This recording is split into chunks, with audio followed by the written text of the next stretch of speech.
ഹരേ കൃഷ്ണ. എല്ലാവർക്കും ലിബിദാസ് മീഡിയയിലേക്ക് സ്വാഗതം. ഇന്നത്തെ ടോപ്പിക്ക് ഒരു മരണ വീട്ടിൽ നടന്ന മോഷണത്തെ കുറിച്ചിട്ടാണ്. നിങ്ങളിപ്പോൾ ചിന്തിക്കുന്നുണ്ടാവും, മരണ വീട്ടിലും വന്നിട്ട് ആരെങ്കിലും മോഷ്ടിക്കുമെന്ന്. അത്രയ്ക്ക് മനസാക്ഷിയില്ലാത്തവരൊക്കെ ഉണ്ടാവുമോ എന്നൊക്കെ ചിന്തിക്കുന്നുണ്ടാവും. പക്ഷെ അങ്ങനത്തെ ആൾക്കാരും ഉണ്ട്.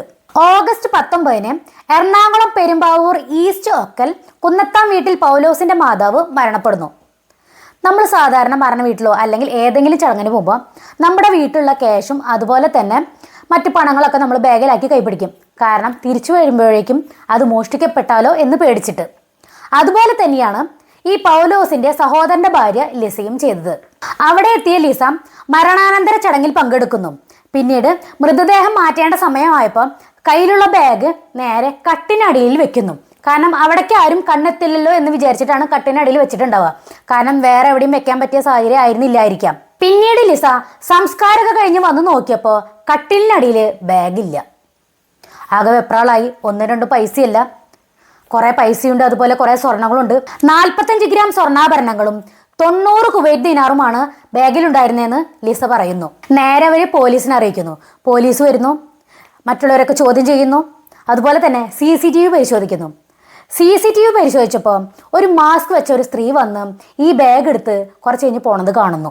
ഈ സ്ത്രീയെ മറ്റുള്ള വീട്ടുകാർക്ക് പോലീസ് കാണിച്ചു കൊടുത്തപ്പോഴാണ് പറയുന്നത്, ഞങ്ങളെ ബന്ധമൊന്നുമല്ല, നേരിയ പരിചയമുണ്ട് ആ സ്ത്രീ എന്ന് പറയുന്നു. പോലീസ് നേരെ ആ യുവതിയെ അറസ്റ്റ് ചെയ്യുന്നു. അറസ്റ്റ് ചെയ്ത് ചോദ്യം ചെയ്തപ്പോൾ സമ്മതിക്കല്ലാതെ വേറെ നിവൃത്തിയില്ല. കാരണം തെളിവ് സഹിതമാണ് പോലീസ് ചോദിക്കുന്നത്. നേരെ റിമാൻഡ് ചെയ്യുന്നു. എന്തൊരു മനുഷ്യന്മാരല്ലേ, എന്തൊരു സ്ത്രീയാണ് അവര്. അതൊരു സ്ത്രീയാണ് ചെയ്യണത്. മരിച്ചെല്ലാവരും വിഷമിച്ച് നിൽക്കുന്ന ഒരു സ്ഥലത്ത് വന്നിട്ട് അവിടെയുള്ള സ്വർണ്ണാഭരണങ്ങളോ പണങ്ങളോ ഒക്കെ കവരാന്ന് വെച്ചാൽ എന്തൊരു കഷ്ടമാണല്ലേ. ആര് ചത്താലും വേണ്ടില്ല, ജീവിച്ചാലും വേണ്ടില്ല, എനിക്ക് കാശ് മതിയേ, ഇങ്ങനൊരു ഭാവമാണ് ഇന്നത്തെ ആൾക്കാർക്കൊക്കെ. ദയവേദ എല്ലാവരും ശ്രദ്ധിക്കുക, ഈ വക അക്രമങ്ങളൊന്നും ചെയ്യരുത്. എന്തായാലും പോലീസ് പിടിക്കും. ആരെങ്കിലും ഒരാൾ കാണാനുണ്ടാവില്ലേ. പ്രത്യേകിച്ച് ഇപ്പോൾ CCTV ഒക്കെ ഉണ്ട്. ദൈവം കാണുന്നുണ്ട്, അത് വേറെ കാര്യം. ഇപ്പോൾ CCTV ഒക്കെ ഉള്ള കാരണം എന്തായാലും നമ്മൾ പിടിക്കും. ആ സാമാന്യ ബോധമെങ്കിലും എല്ലാവർക്കും ഉണ്ടാവുക. ഇപ്പം പെണ്ണുങ്ങളാണ് കുറ്റകൃത്യങ്ങൾക്ക് മുന്നിൽ.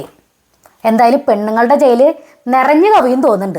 ആരും കുറ്റകൃത്യത്തിന് ഇറങ്ങുമ്പോൾ ഒരു 10 വട്ടെങ്കിലും ചിന്തിക്കുക. മോഷ്ടിച്ച് പിടിക്കപ്പെട്ടിട്ട് പിന്നെ കരഞ്ഞിട്ടും നിലവിളിച്ചിട്ടൊക്കെ വല്ല കാര്യമുണ്ടോ? ഒരു കാര്യമില്ല. അപ്പോൾ ദയവേത് ശ്രദ്ധിക്കൂ. നമ്മുടെ ജീവിതം പോയില്ലേ, നമ്മുടെ മാനം പോയില്ലേ. എന്തിനാണ് നമ്മൾ മോഷ്ടിച്ചത്? ജീവിക്കാൻ വേണ്ടിയിട്ട്. മോഷ്ടിച്ചാൽ എങ്ങനെയൊന്നും ജീവിക്കാൻ പറ്റില്ല എന്ന് മനസ്സിലായില്ലേ. ദയവ് ചെയ്ത് മറ്റുള്ള കുറ്റകൃത്യങ്ങൾക്ക് പോവാതിരിക്കൂ. അതുപോലെ തന്നെ ഈ ലിസയുടെ അബദ്ധം ആർക്കും പറ്റാതിരിക്കട്ടെ. ദയവ് ചെയ്തിട്ട് സ്വർണ്ണ പണമൊക്കെ ഉണ്ടെങ്കിൽ കയ്യിൽ തന്നെ സൂക്ഷിക്കുക.